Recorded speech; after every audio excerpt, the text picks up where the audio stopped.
87. ildə bir zəlzələ olmuşdu. İrəvanda, Xankəndində, yazılırsın. Spitak deyirlər, filan deyirlər. Orada zəlzələ olmuşdu. Oradan Kırıma kütləvi gətirmişlər erməniləri. Orada sanatoriyalarda, müalicələrdə filan deyirlər.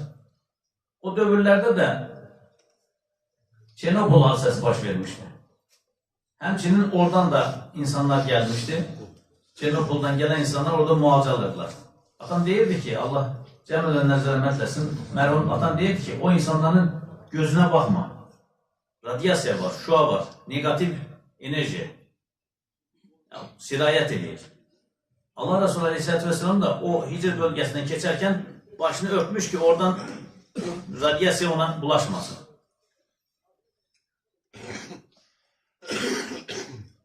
Sonra Resulullah sallallahu aleyhi ve sellem ridasıyla başını örtü və o vadini keçincəyə qədər sürətlə yol aldı.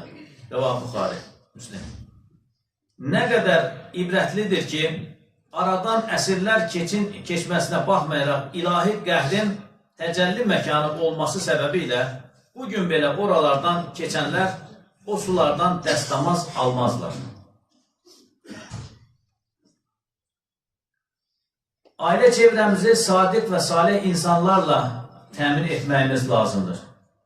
Oturacağımız mühiti seçərkən camiyə yaxın və salih qonşuların olduğu məhəllələri seçmək lazımdır.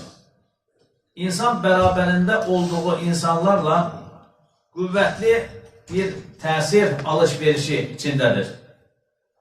İrsiyyət səbəbi ilə ana atasından aldığı vərasət kimi çevrəsindən də sosial vərasət alır. Əgər bu bərabərlik, məhəbbət, ülfət və ünsiyyətə tərəqqi etmişsə, bu təsir daha da artar, istər müsbət, istər mənfi yöndə. Xalq irfanı budur. Xalq irfanı bunu üzümə baxa-baxa qaralar. Mənə arkadaşını, yoldaşını söylə, sənə kim olduğunu söyləyim. Ev almadan əvvəl qonşuna diqqət et. Kimi? Necə atasözləri təsbit və ifadə edilmiş. Adam birisi ev satırmış. Deyir ki, neçəyə satırsan? Deyir, 15 minə. Deyir ki, qardaş, baxır, yəni, biraz başı çıxan, maraqlanan adam. Deyir, buranın başı yağı 10 minə deyil, 5 min qiyməti var. 15 min aradan, deyir, düz deyirsən, qardaş. Evin 5 mindir, qonşum 10 mindir. İkisi bir yerdə 15 min deyir. Ev almaq qonşu al deyir. Yəni, adam var, sabah qapıdan çıxarkən salamlaşırsan, elə bir təbəssüm göstəriksə, günün şən keçir. Adam qapıdan çıxır, məhkəmə divarı kiminlə salam alır, nə salam verir. Qapıdan çıxdığa peşman olursan yəni.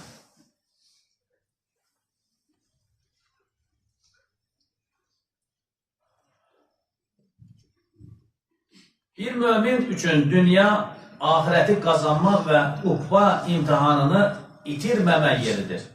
Bu səbəblə kiminlə bərabər olduğunu çox mühim bir məsələdir. Kiminlə bərabər olduğu çox mühim bir məsələdir. Ubeydullah Ahrar Həzrətləri belə buyurur. Ağyar və biganələrlə söhbət etmək qəlbə futur, ruha dağınıqlıq və könlə peşmanlıq verir. Lokman Aleyhisselam oğluna bu tövsiyəni eləyir. Balam, alim kimsələrlə bərabər ol və onların söhbətindən ayrılmamağa çalış. Çünki Allah-u Teala yağmurla topladığı canlandırdığı kimi, yağmurla torpağı canlandırdığı kimi, hikmət nuruyla da qəlbləri canlandırır. Cəlaləddin Rumi Həzrətləri pis yoldaşın təsirini bu mühim hekayəsi ilə anladır. Allaha and içirəm ki, pis ilan pis dostdan yaxşıdır. Pis ilan insanın canını alır, fəqət pis dost insanı əbədi ateşə atar, yandırar, yox, yaxar. Yəni, ilan səni nə sancar, ən şiddətlisi canı təslim edərsən. Amma pis yoldaş seni əxlaqsızlığa sövq edər, dinsizliğe sövq eder ve sonunda ne olarsan Allah korusun dinsiz olarak gidersen ve ahiretin perişan olur. Allah korusun. Kız Kur'an kurslarında defalarca tecrübe edilen bu hadise de çok dikkat çekicidir. Yan yana iki ayrı otağa koyulan aynı cins iki çiçekten birinin üstüne Esma-ül Husna yazılmış. Orada Kur'an-ı Kerim tilavet olunarak özüne her fürsette güzel sözler söylenmiş. Diğer çiçeğin saksısına ise pis sözler yazılarak asılmış.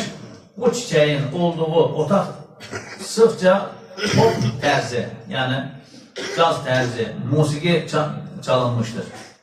1-2 ay kimi kısa bir zaman içerisinde güzel ve ülvi sözler söylenen çiçek serpilip büyümüş, caz musikisi dinletilen çiçek ise kuruyup solmaya yüz tutmuştur. Yani bu tecrübeyle sabit.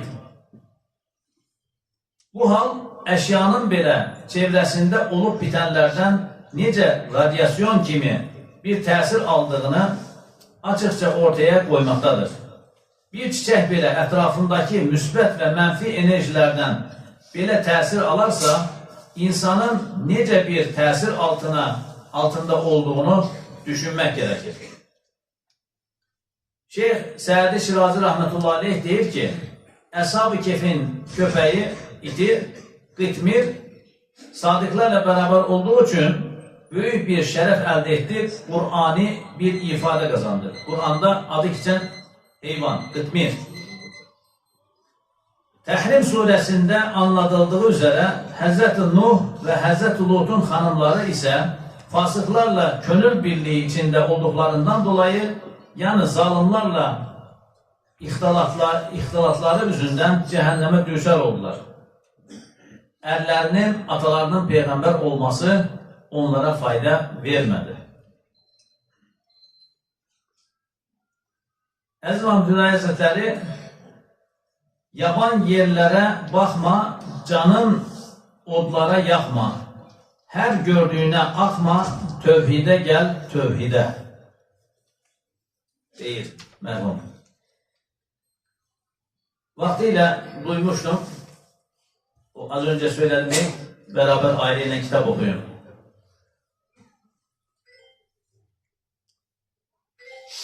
Pakistan'da olması lazım səhvləmirəmsə. Bir gün valideyn pencereden aşağıda oynayan uşaqlarına, qonşu uşaqlarına bakıp görür ki evladı qonşunun uşağının başına daş vurdu. Uşaq qayıtdı ki Allah sənə hidayət versin. Dalaşmaq əvəzinə dedi ki Allah sənə hidayət versin. Bir valideynə müəmma olur bu. İşki nətər olur? Mənim uşağım daş vurur ama qonşunun uşağı ondan dalaşmaq əvəzinə deyir ki Allah sənə hidayət versin. Və gəlir o qonşunun valideynin yanına deyir ki öncəliklə üzr istəyirəm. Mənim uşağım sizin uşağının başına daş vurdu, gördüm mən onu. Ama sizin uşaq dedi ki Allah sənə hidayət versin. Dalaşmaq əvəzinə dua elədi. Siz bu uşağı necə yetiştirirsiniz? Deyir ki biz hər axşam evimizdə əməllərin fəzilətləri kitabından oxuyuruq. Evdə mütaliə edirik yani. Dini ədəbiyyat mütaliə edirik. Olar mı deyir, mən də gəlim iştirak edin, deyir siz tək olmaz. Yani yoldaşlarla beraber gelseniz gəlib iştirak edə bilərsiniz. Bir müddət sonra bunlar da evdə təlimə başlayırlar. Kitab oxumaya başlayırlar. Bu sefer aradan bir müddət keçəndən sonra, bir neçə ay keçəndən sonra yenə pəncərədən aşağıda uşaqların oynadığını görür ki bu sefer başka bir qonşunun uşağı öz oğluna bir daş vurdu başına. Uşaq qayıdır ki Allah sənə hidayət versin. Yani peyvənd tutmuştur. Türlər aşı deyir də, aşı. Peyvənd tutmuştur. Calaq tutub yani. Ona göre ne yapmaq lazımdır? Bu evlat terbiyesinde, nesil terbiyesinde bu şeylere çok dikkat etmək lazımdır. Yani evladı yetiştirmeye çalışmadan, evladı əxlaq sahibi eləmədən önce özümüzü yetiştirmemiz lazım. O da elə halva piş, ağzıma düş olmur. Onun üçün zəhmət sərfləmək lazım. Yeri gələndə bu zımbırtını qoyacaqsan kənara, kitab oxuyacaqsan ailə ilə bərabər. Amma bu dörd bucaqlı, kimisi dərcal deyil, kimisi nə deyil, bu alət çıxandan sonra oxuma alışqanlığı azalır. Ancaq sosial şəbəkələrdə gəzinirsən. Sonra da evlad sosial şəbəkənin evladı olur, sənin olmur. Allah qorusun. Üstünə titrədiyin, gecə gündüzə növbətlərdə durduğun, yəni nə əziyyətlə qazandığın pulu evladı yetişdirmək üçün şeylərini sərflədiyin, yeməyin, içməyini aldığın, gecələrə oyanıb üstünü örtdüyün evladın sabahları sənin üzvü asi olur. Niyə? Nə əkdin ki, nə biçdin? Sən sosial şəbəkənin umuduna buraxmışdın onu. Sosial şəbəkədə onu o qədər yetişdirdin. Allah qorusun. Rəbbim xeyirli nəsillər yetişdirməyi hamımıza lütf ehsan eləsin. İşi olmayanlara iş, eşi olmayanlara eş, evladı olmayanlara Allah Teala salih və salih evladlar ehsan eləsin. Evladı olanların da Allah Teala sayını artırsın və salihlərdən eləsin. Namazdan öncə bir dayımız yaxınlaşdı, dua istədi, xəstələri var. Allah Teala şifalar ehsan etsin. Onun timsalında ümmət Muhammedin bütün xəstələrinə şifalar ehsan etsin. İstər ön cəbhədə olsun, istər arxa cəbhədə olsun, xalqımızın, millətimizin, məmləkətimizin bütövlüyü və əmin-amanlığı üçün xidmət edən əskər və zabitləri və digər insanları Allah Teala öz hıf zamanında sağlasın. Allah ordumuzu müzəffər düşmənlərimizi qərib pərişan eyləsin. Allah Teala məscidimizi və məscidlərimizi genişləndirsin. Məscidimizin və məscidlərimizin önündəki əngəlləri qaldırsın. Xeyirli işlərimizi tamamlamağa Allah Teala lütf ehsan eyləsin. Dualarımızın qəbulü üçün, Allah rızası üçün El-Fatiha.